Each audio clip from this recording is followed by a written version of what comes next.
चलिए हम आज आप सबों को बताएंगे ट्रिगोनोमेट्री। क्या बताएंगे? ट्रिगोनोमेट्री। तो सबसे पहले देखिए, ये जो है ट्रिगोनोमेट्री हम ऐसे लिखते हैं, ठीक। अगर हम इसको दो भाषा में हम बात करेंगे, एक भाषा में जो हम बात करेंगे उसमें होता है जैसे कि यूनाइटेड किंगडम के भाषा अलग होता है, फिर अगर हम बात करें तो अमेरिकन अंग्रेज़ी जो होती है उसकी अंग्रेज़ी अलग होती है। अमेरिकन अंग्रेज़ी में हम इसको कहते हैं ट्रिगोनोमेट्री। क्या कहेंगे? ट्रिगोनोमेट्री। अगर हम जैसे कि इंग्लैंड के भाषा में कहें तो ट्रिगोनोमेट्री। तो ट्रिगोनोमेट्री को हम हिंदी में त्रिकोणमिति कहते हैं। क्या कहते हैं? त्रिकोणमिति। त्रिकोणमिति। अब हम यहाँ पर बात करेंगे, देखिए त्रिकोणमिति गणित की वैसी शाखा है जिसमें हम त्रिभुजों का अध्ययन करते हैं। किसका अध्ययन करते हैं? त्रिभुजों का ही अध्ययन करते हैं। जैसे कि हम बात करें, अगर त्रिकोणमिति को अगर हम तोड़ दें, जैसे त्रिकोण और मिति, तो इसको हम तीन भागों में, अलग अलग भागों में हम इसको तोड़ सकते हैं, ठीक। जैसे कि त्रि का मतलब तीन से है, कोण का मतलब कोण ही होता है, और मिति का मतलब होता है मापना या माप, ठीक। अर्थात तीन कोणों की माप जिसमें हो उसको ही हम क्या कहते हैं? त्रिकोणमिति कहते हैं। और हम सभी जानते हैं कि त्रिकोणमिति जो होता है वह त्रिभुज में ही हम इसको पढ़ते हैं। किसमें पढ़ते हैं? त्रिभुज में। जैसे कि समबाहु त्रिभुज हो गया, विषमबाहु त्रिभुज हो गया, समद्विबाहु त्रिभुज हो गया, न्यून कोण त्रिभुज हो गया, समकोण त्रिभुज हो गया, अधिक कोण त्रिभुज हो गया। ये सारे जो है त्रिकोणमिति के अंतर्गत पढ़े जाते हैं। और इसमें सबसे ज़्यादा जो अगर कोई पढ़ा जाता है तो वह है आपको समकोण त्रिभुज। कौन सा त्रिभुज? समकोण त्रिभुज। हम इस चैप्टर में पढ़ेंगे। अगर त्रिकोणमिति के जनक की बात करें तो त्रिकोणमिति के जनक जो हैं उसको हिप्पाक्रस कहा जाता है। क्या कहा जाता है? Hipparchus is the father of trigonometry.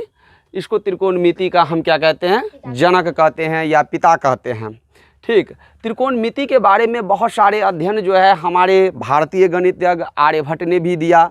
जैसे साइन कामा, जिसको हम जया कहते हैं, ये इनका भी योगदान है हमारे जो है ये ट्रिगोनोमेट्री में। तो ट्रिगोनोमेट्री में मूल रूप से जो कुछ पढ़ा जाता है वह हम त्रिभुज के कोण के बारे में पढ़ते हैं, त्रिभुज के भुजा के बारे में पढ़ते हैं, इन सबों के बारे में पढ़ते हैं। अगर त्रिकोणमिति में ने हमने अर्थ निकाला तो तीन कोणों की माप जिसमें हो उसी को हम क्या कहते हैं? त्रिकोणमिति कहते हैं। इनके शब्दावली से ही पता चलता है। लेकिन अगर हम बात करें तो अगर इसको अलग अलग करें, इसको भी अगर हम अलग कर देते हैं तो जैसे कि ये हो गया ट्रिगोनो और मेट्री, ठीक। तो आप केमिस्ट्री के भाषा में अगर इसको देखें तो इसको हम लगभग लोग जो है कैसे पढ़ते हैं? मोनो, डाई, ट्राई, टेट्रा, पेंटा, हेक्सा, नहीं तो इसको हम ट्राई पढ़ते हैं। क्या पढ़ते हैं? केमिस्ट्री के भाषा में। तो ट्राई का मतलब क्या होता है? तीन। और गोनो का मतलब होता है भुजा, ठीक। और मेट्री जो है मेट्रन शब्द से बना है। किस शब्द से बना है? मेट्रन शब्द से बना है, जिसका मतलब होता है मापना। अर्थात अगर हम अंग्रेजी में भी समझे इसको तो तीन भुजाओं की माप। और तीन भुजाओं की माप हम किस में पढ़ते हैं? त्रिकोणमिति में। किस में पढ़ते हैं? त्रिकोणमिति में हम तीन भुजाओं की मापों को पढ़ते हैं। तो चाहे आप इसका हिंदी को तोड़ दीजिए, त्रिकोणमिति को तोड़ दीजिए, चाहे आप अंग्रेजी को तोड़ दीजिए, किसी चीज़ को तोड़ने पर आपको तीन कोण की माप या तीन भुजाओं की माप को ही पढ़ते हैं। और ये सारे चीज़ हम पढ़ते हैं किसमें? त्रिभुज में। किसमें पढ़ते हैं? इस चैप्टर में त्रिभुज को हम जरूर पढ़ेंगे, परंतु इस चैप्टर में सबसे ज़्यादा हम जो पढ़ेंगे वह होगा आपको त्रिभुज, साथ में समकोण त्रिभुज। सबसे ज़्यादा किस त्रिभुज के बारे में? समकोण त्रिभुज के बारे में हम पढ़ेंगे। किस त्रिभुज के बारे में? समकोण त्रिभुज के बारे में। तो चलिए हम चलते हैं कि इसके लिए कुछ सबसे पहले हम समकोण त्रिभुज के बारे में जान ले तो बेहतर होगा। लेकिन शॉर्ट में अगर हम समकोण त्रिभुज से पहले कुछ त्रिभुजों के नाम को जान ले तो और भी बेहतर होगा। जैसे कि हमारे पास जो कुछ त्रिभुज होता है वह है आपको त्रिभुज जो है वह 6 प्रकार के होते हैं। कितने प्रकार के? 6 प्रकार के। कोण के विचार से 3 प्रकार के, और फिर जो है आपको भुजा के विचार से 3 प्रकार के। नहीं, 3 प्रकार कोण के विचार से और भुजा के विचार से आपको 3 प्रकार के होते हैं। जैसे कि अगर हम कोण के विचार से देखें तो एक होता है आपको न्यून कोण त्रिभुज। कौन सा त्रिभुज बाबू? न्यून कोण त्रिभुज होता है। ठीक है, ठीक। और त्रिभुज के चिन्ह को जो है हम इससे लिख सकते हैं, ऐसे यहाँ पर डिनोटेड किया जाता है, ऐसे, समझ गए? तो इसलिए हम यहाँ पर हम त्रिभुज अब लिखेंगे, जैसे समकोण त्रिभुज। ठीक, कौन सा त्रिभुज बाबू? समकोण त्रिभुज। यहाँ पर त्रिभुज मैंने लिख दिया, ये इसको हम चिन्ह से सूचित करते हैं। फिर ये हो गया आपको अधिक कोण त्रिभुज। कौन सा त्रिभुज? अधिक कोण त्रिभुज। ठीक, ये हो गया कोण के विचार से। कोण के विचार से त्रिभुज कितने प्रकार के होते हैं? 3 प्रकार के होते हैं। एक न्यून कोण त्रिभुज, दूसरा समकोण त्रिभुज, तीसरा अधिक कोण त्रिभुज। अगर हम बात करें तो यहाँ पर अगर हम भुजा के विचार से अगर हम देखें तो भुजा के विचार से त्रिभुज जो है होते हैं वह आपको 3 प्रकार के होते हैं। इसमें आता है समबाहु त्रिभुज। ठीक, समबाहु त्रिभुज, समद्विबाहु त्रिभुज, समद्विबाहु त्रिभुज। ठीक, और एक आता है आपको समद्विबाहु हो गया, एक होता है विषम बाहु त्रिभुज। कौन सा त्रिभुज होता है? विषम बाहु त्रिभुज। ये तो कुल मिलाकर आपके पास कुल कितने त्रिभुज हैं? 6 त्रिभुज हैं। तो कुल मिलाकर आपके पास 6 त्रिभुज हैं। लेकिन इन सबों में अगर सबसे ज़्यादा अगर किसी को महत्ता दी जाती है, सबसे ज़्यादा अगर किसी को महत्व दिया जाता है तो वह है आपको समकोण त्रिभुज। इस चैप्टर के लिए, इस चैप्टर के लिए सबसे ज़्यादा महत्वपूर्ण है हमारा समकोण त्रिभुज। तो हम लोग पढ़ेंगे समकोण त्रिभुज के बारे में बहुत ज़्यादा। तो चलिए हम समकोण त्रिभुज के बारे में पढ़ते हैं। वैसे हम संक्षिप्त में सभी त्रिभुजों के बारे में थोड़ा थोड़ा परिचय जान ले तो बेहतर होगा। जैसे अगर सबसे पहले आ जाइए कि न्यून कोण त्रिभुज किसको कहते हैं, तो न्यून कोण त्रिभुज का परिभाषा होता है वह त्रिभुज जिसका कोण जो है 90 डिग्री से छोटा हो। ध्यान सुनिए, 90 डिग्री से छोटा हो और 0 डिग्री से बड़ा हो, उसे न्यून कोण त्रिभुज कहते हैं। या आप इसको ऐसे भी उदाहरण पेश कर सकते हैं, जैसे कि अगर मान लीजिए कि कोई डिग्री 1 डिग्री, 2 डिग्री, ये डिग्री है, 3 डिग्री, और ऐसे करते करते करते जो है आपको 89 डिग्री तक के कोण को हम न्यून कोण त्रिभुज कहते हैं। ठीक, चलिए अब अगर हम समकोण त्रिभुज की बात करें तो जिस त्रिभुज का एक कोण कम से कम जो है 90 डिग्री का हो, कितने डिग्री का हो? 90 डिग्री का हो, उसे हम समकोण त्रिभुज कहते हैं। 90 डिग्री ऐसे लिखते हैं, एक समकोण बराबर 90 डिग्री होता है। कितना डिग्री? 90 डिग्री। अगर हम अधिक कोण की त्रिभुज की बात करें तो देखिए वह त्रिभुज जिसका कोण 90 डिग्री से बड़ा हो उसे हम क्या कहते हैं? अधिक कोण त्रिभुज कहते हैं। जैसे कि 91 डिग्री, 92 डिग्री, 93 डिग्री, 120 डिग्री आदि। समझ गए?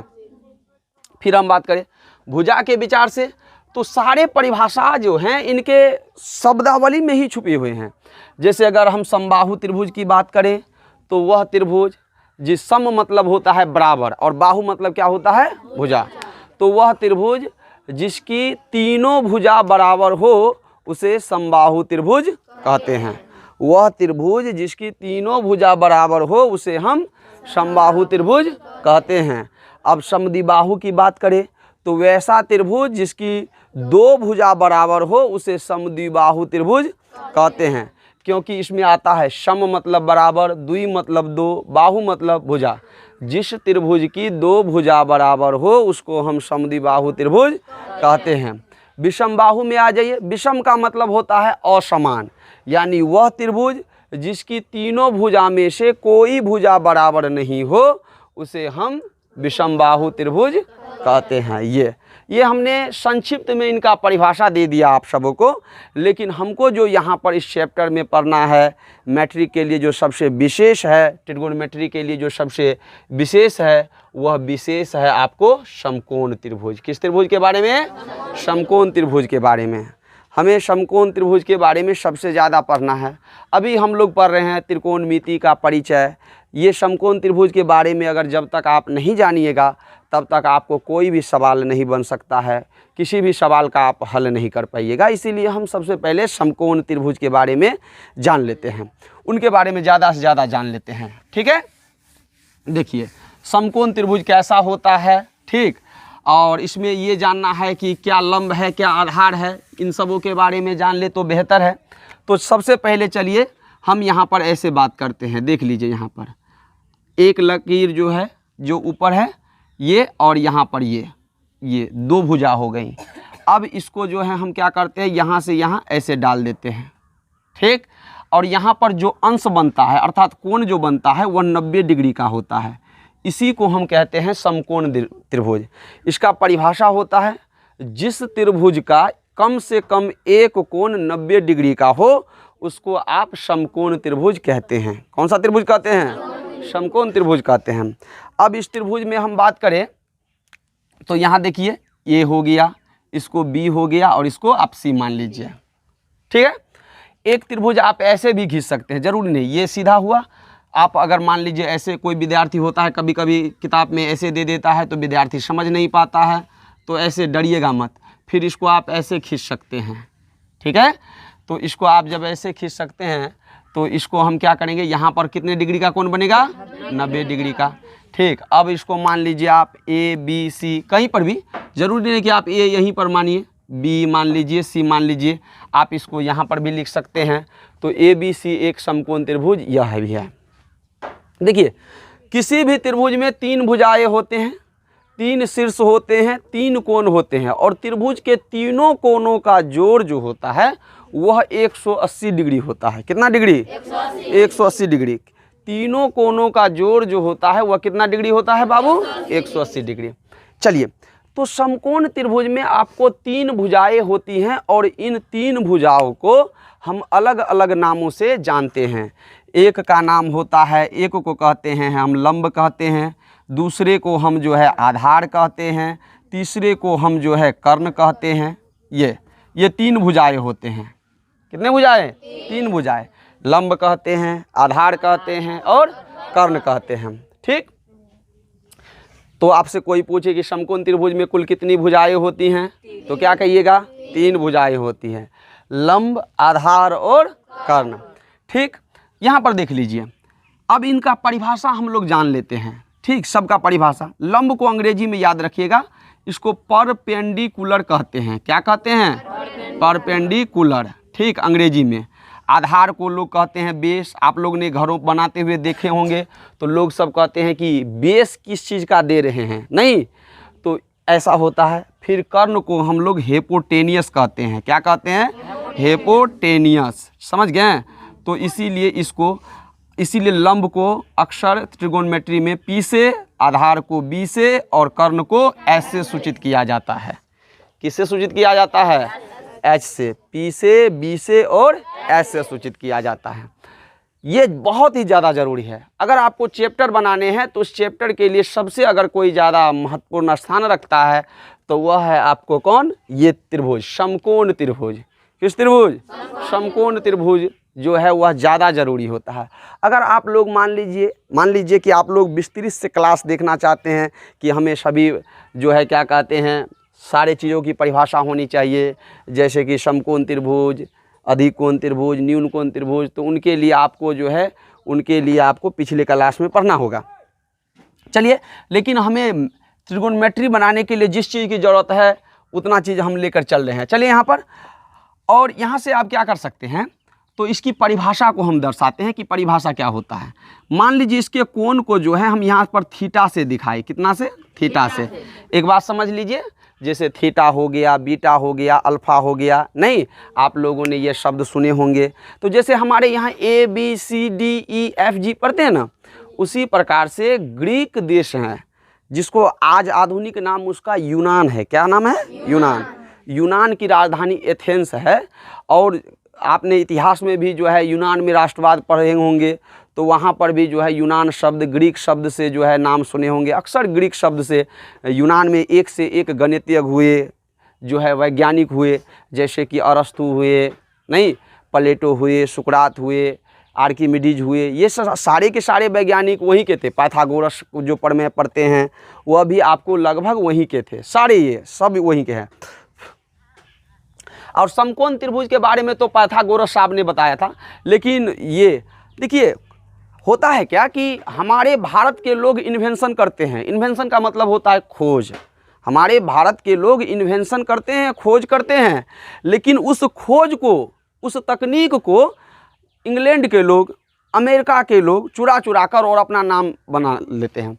जैसे कि अगर हम बात करें परमाणु की खोज, सबसे पहले परमाणु के बारे में हमारे देश के ऋषि कनाद ने बताया था, लेकिन उनके डाटा को चुरा करके जो है जॉन डाल्टन साहब जो है कहा, उसी चीज़ को बाद में बताया, और वह कहते हैं परमाणु का पिता किसको कहा जाता है? जॉन डाल्टन को।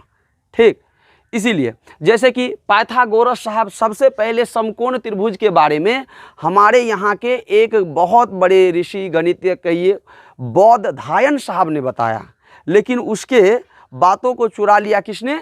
तो पाइथागोरस ने, और आज सभी इसको पाइथागोरस समकोण त्रिभुज के नाम से जानते हैं। तो कहीं ना कहीं जो है हमारे यहाँ जो है ये जो है विभिन्नताएं हैं। हम इन्वेंशन करते हैं, खोज हम करते हैं, और उसको चुरा कर कोई और बना लेता है और उसका जनक बन जाता है। ठीक, तो देखिए इसकी परिभाषा, तो इसको हम थीटा कहते हैं। कुछ शब्द है मैं आपको लिख देता हूं, आप ऐसे करिएगा, ठीक है? मार्कर नहीं भरे जी, छोड़ो। देखिए आप अगर ऐसे कीजिएगा, इसको हम थीटा कहते हैं। क्या कहते हैं? थीटा। ठीक है, जैसे अपना लोग पढ़ते हैं ना ABCDEF, पढ़ते हैं कि नहीं? उसी प्रकार से वहाँ पर जो है ग्रीक में theta, alpha, beta, gamma, theta, kappa, omega, pi ऐसे पढ़ते हैं, समझ गए? तो इसीलिए उसमें हैरान होने की बात नहीं है, इसको थीटा कहते हैं। देखिए अल्फा लिखने का तरीका तो दूसरा होता है, लेकिन अधिकांश शिक्षक जो है इसे लिख देते हैं, इसी को क्या कहते हैं? अल्फा। लेकिन अल्फा को अगर लिखा जाए तो वह दूसरे तरीका से आप लिख सकते हैं। नीचे में अति होगा, देखिए तो उसमें इंक भर दीजिए। ठीक, और इसको हम बीटा कहते हैं। क्या कहते हैं? बीटा। इन सभी चीज़ों का बहुत ज़रूरत पड़ेगा। ठीक, इसको और यहाँ से अगर ऐसे वाई की तरह लिख दीजिएगा तो इसको हम गामा कहते हैं। क्या कहते हैं बाबू? गामा कहते हैं। इसके बाद अगर आप ऐसे कर देते हैं, ऐसे कर देते हैं, तो इसको लेमडा कहा जाता है। क्या कहा जाता है? लेमडा कहा जाता है। अगर इसको जीरो ऐसे कर देते हैं, इसको ऐसे फाड़ देते हैं, तो इसको फाई कहा जाता है। क्या कहा जाता है? फाई। तो ये रहा आप लोग को कि ये बहुत सारे अक्षर हैं, नहीं? जैसे हम लोग पढ़ते हैं ना ABCDEFG, तो उसी प्रकार से वहाँ पर जो है कप्पा भी होता है, नहीं?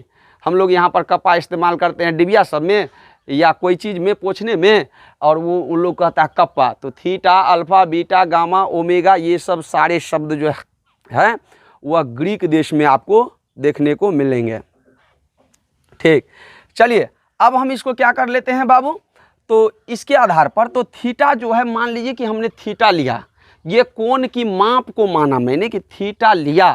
ठीक, इस थीटा से हम क्या किए, तो इसकी परिभाषा हम डिनोटेड करेंगे। अगर मान लीजिए बाबू कि देखिए ये जरूरी है, सबसे ज़्यादा यही जरूरी है, इसलिए बढ़िया से ध्यान से सुनिए। इधर देखिए, कैमरा की तरफ मत देखिए आप लोग, कैमरा अपना काम कर रहा है, ईमानदारी से अपना काम करिए, कैमरा नहीं, बोर्ड की तरफ देखिए। ठीक, चलिए यहाँ पर तो इसकी परिभाषा हम प्रदर्शित करते हैं। सबसे पहले हम लंब की परिभाषा को देते हैं। किसकी परिभाषा को देते हैं? लंब की परिभाषा को। तो लंब की परिभाषा क्या कहता है? कहते हैं आपने जिस कोण को थीटा माना था, आपने जिस कोण को थीटा माना था, उसके सामने की भुजा को हम जो है क्या कहते हैं? लंब कहते हैं। ये इसकी परिभाषा है। तो इसकी परिभाषा यूं होगी कुछ, थीटा कोण के सामने की भुजा को हम लंब कहते हैं। क्या कहते हैं? कोई दिक्कत? चलिए, तो इसकी परिभाषा थीटा ये रहा, तो इसके सामने में जो कोण है, सॉरी, थीटा कोण के सामने की भुजा को, इससे पहले मैंने क्या कहा था, शायद कोण कह दिया था क्या? थीटा कोण के सामने की भुजा को लंब कहते हैं। थीटा ये हुआ, इस कोण के सामने की भुजा कौन सी है? ये। तो इसका मतलब लंब ये होगा। याद रखिएगा बाबू, लंब और आधार बदलते रहता है, इसीलिए इस चक्कर में नहीं पड़िएगा कि आप जो है क्या कहते हैं लंब, नहीं, निश्चित है कि लंब इसी को कहते हैं, ये जो खड़ी है इसी को हम लंब कहते हैं, ऐसी नहीं है। और ये परी रेखा है, इसको वाला ये लंब हो गया। अब देखिए वैसे देखिए, और कर्ण का परिभाषा क्या कहता है? तो कर्ण का परिभाषा कहता है कि देखिए कर्ण का परिभाषा कहता है बाबू कि 90 डिग्री के सामने की भुजा को, 90 डिग्री के सामने की भुजा को हम कर्ण कहते हैं। तो 90 डिग्री ये रहा और इसके सामने की भुजा आपको ये रहा, ये भुजा है ना, इसी को हम कहेंगे कर्ण। अब देखिए समकोण त्रिभुज में मात्र 3 ही भुजाएं होती है, लंब होता है, कर्ण होता है, आधार होता है। तो एक लंब निकल गया, एक कर्ण निकल गया, तो एक आधार ये हो गया। लेकिन आप लोग कहिएगा सर जी सबका परिभाषा तो दे दिए लेकिन आपने बताया नहीं, तो हम इसका परिभाषा देंगे आधार का, थीटा कोण जिससे संगलन भुजा को हम आधार कहते हैं। देखिए थीटा जुटा हुआ है ना इससे, तो ये तो कर्ण हो गया, इसके साथ जो जुड़ी हुई भुजा ये है संगलन भुजा, ठीक, यही को हम आधार कहेंगे, इसका परिभाषा। फिर इसमें चलिए देखिए इसमें हम बदल जाता है। अगर हम मान लीजिए कोण का मान इस बार नीचे में न लेकर हमने कहाँ लिया, ऊपर लिया, तो क्या होगा, तब देखिएगा आपका मान बदल जाएगा। जैसे कि यहाँ पर हमने थीटा ले लिया, ठीक है। अब इसका परिभाषा हम यूं कहेंगे, थीटा कोण के सामने की भुजा को हम क्या कहेंगे, लंब। थीटा ये है, इस कोण के सामने की भुजा को हम क्या कहेंगे, लंब। अब देखिए जो लंब ऊपर में हुआ करता था क्या वह लंब नीचे आ गया, ठीक। अब कर्ण की परिभाषा 90 डिग्री ये है, 90 डिग्री के सामने की भुजा को हमने क्या कहा, कर्ण कहा, ठीक। अब लंब ये हो गया, कर्ण ये हो गया, तो निश्चित ये आधार होगा, क्या होगा, आधार होगा। तो इसी प्रकार से आपने देखा कि एक समकोण त्रिभुज में लंब, आधार और कर्ण हमेशा आपस में बदलते रहते हैं, लेकिन कर्ण नहीं बदलता है। कर्ण अपने जगह पर यथावत होता है, सिर्फ बदलता कौन है, लंब और आधार। कर्ण अपने जगह पर यथावत रहता है। और एक चीज और सीख लीजिए कि समकोण त्रिभुज की सबसे बड़ी भुजा जो होती हैं वह कर्ण ही होती है, जिसको हम हेपोटेनियस कहते हैं। समकोण त्रिभुज की सबसे बड़ी भुजा कौन होती है, हेपोटेनियस, अर्थात कर्ण ही होती है। अब ये सीख गए, ठीक है। हम आपका इसके फॉर्मूला को किस प्रकार से इसको ड्राइव करते हैं, निकालते हैं, इनके बारे में हम आपको जानकारी देंगे। लेकिन उससे पहले थोड़ी बहुत जो है इसके बारे में जान ले कि इसका जो है फॉर्मूला क्या होता है। जैसे कि हमको कभी लंब निकालना हो, कभी कर्ण निकालना हो, कभी आधार निकालना हो, तो क्या होगा। तो इसके लिए हम चलेंगे पाइथागोरस प्रमेय पे। लेकिन हम पाइथागोरस प्रमेय पर नहीं, अगर आप अपने भारतीय लोगों को जीवित रखना चाहते हैं तो उसको पाइथागोरस प्रमेय ने कह के उसको क्या कहिए, बौधायन पाइथागोरस प्रमेय। इससे आपके देश के जो गणितज्ञ है, जो ऋषि महर्षि ने योगदान दिया है गणित में, उसका भी नाम रहेगा।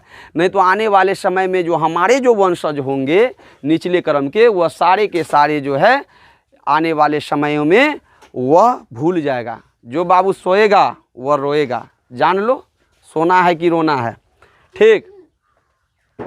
चलिए यहाँ पर हम बात करेंगे।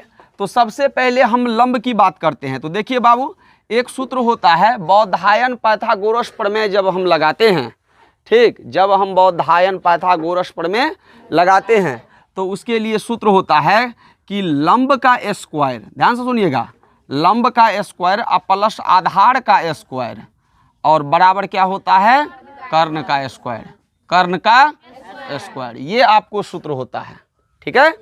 अब इसको देखिए क्या होता है कि लंब को लिखना बहुत मुश्किल होता है, इसलिए इसको शॉर्ट फॉर्म में, संक्षिप्त में हम इसको पी लिख दें। तो पी का square, P square plus B square अब बराबर एच स्क्वायर।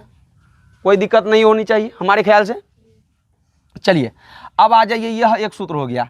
अगर कोई बच्चा, देखिए आपको कोई बोले P square plus B square बराबर, तो कहिएगा एच स्क्वायर, या ये कहे कि एच स्क्वायर बराबर क्या होता है, तो इसी को उल्टा दीजिएगा, P square plus B square भी आप कह सकते हैं, इसमें कोई दिक्कत नहीं है, ठीक। अब मान लीजिए हमको ये कर्ण का सूत्र निकल गया।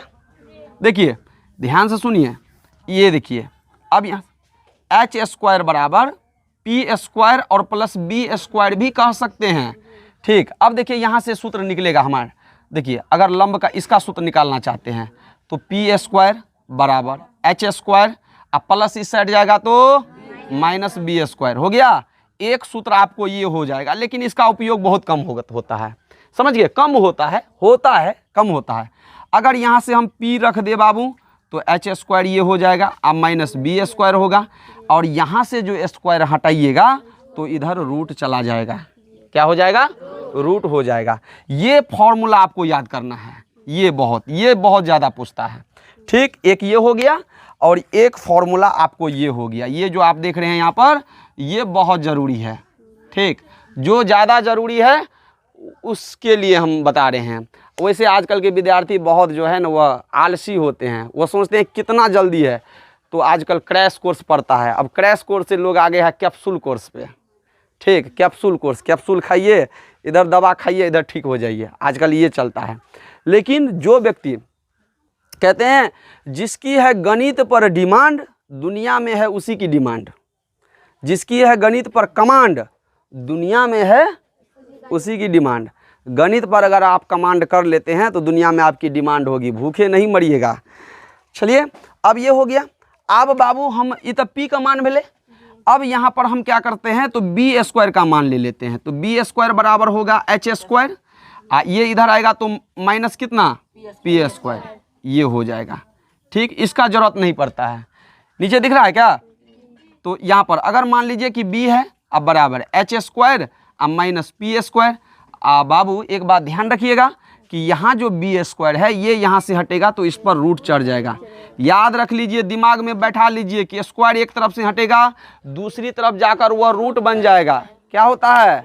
रूट बन हो जाता है। वह उसी प्रकार से होते हैं। घर में जो शेर रहता है ना, वह बाहर जाता है तो विलय हो जाता है। ठीक, घर में वह किसी को जीतने नहीं देगा, बाहर से लड़ाई होगी तो विलय हो जाएगा। ठीक, वही बात है। इस तरफ से स्क्वायर हटाइएगा तो दूसरी तरफ जाएगा तो क्या होगा? रूट चढ़ जाता है। अब आ जाइए, अब h का मान ले लेते हैं। तो h बराबर यहाँ से पी स्क्वायर और प्लस कितना बी स्क्वायर होता है, इस पे से स्क्वायर हटेगा तो यहाँ पर क्या होगा बुआ? रूट होगा। तो यह हो गया सूत्र। इसमें जो महत्वपूर्ण सूत्र है वह है आपको ये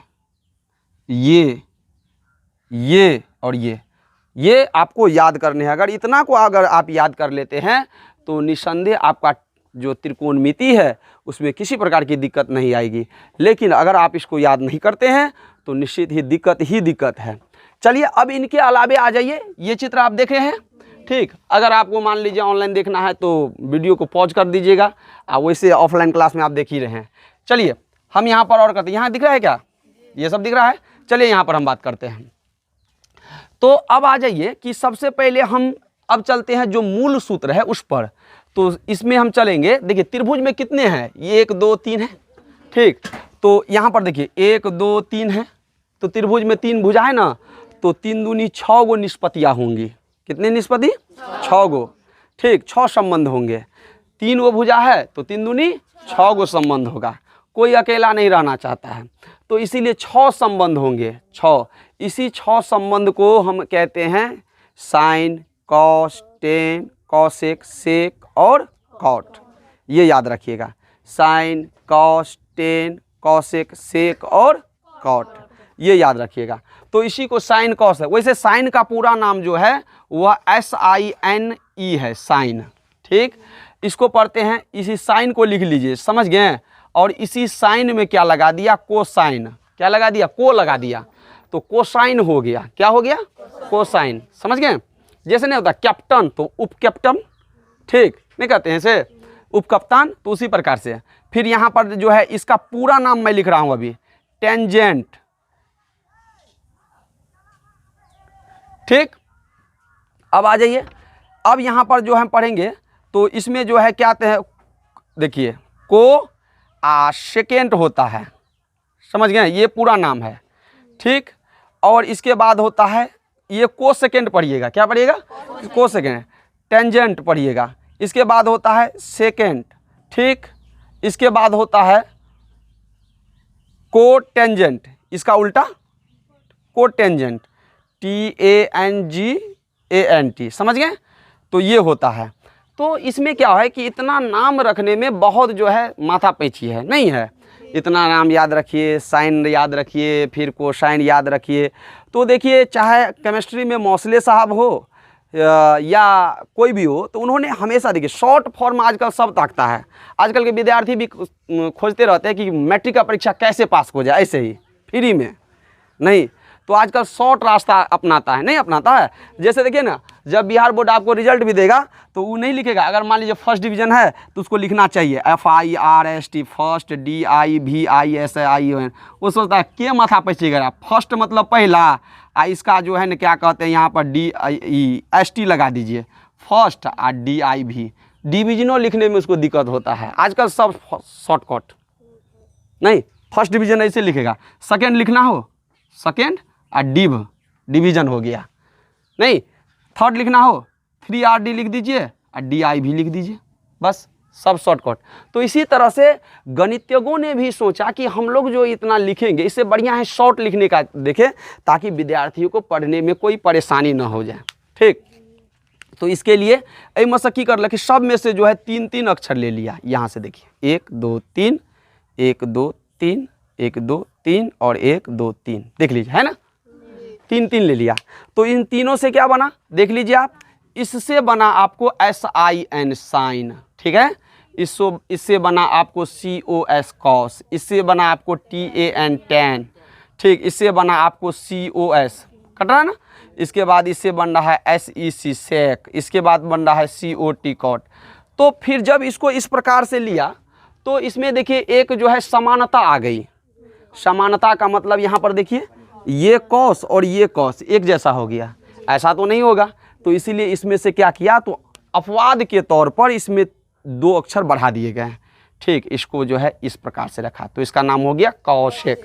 तो इसको पढ़ेंगे साइन, इसको पढ़ेंगे कॉस, इसको पढ़ेंगे टैन, इसको कॉसेक, शेक और कॉट।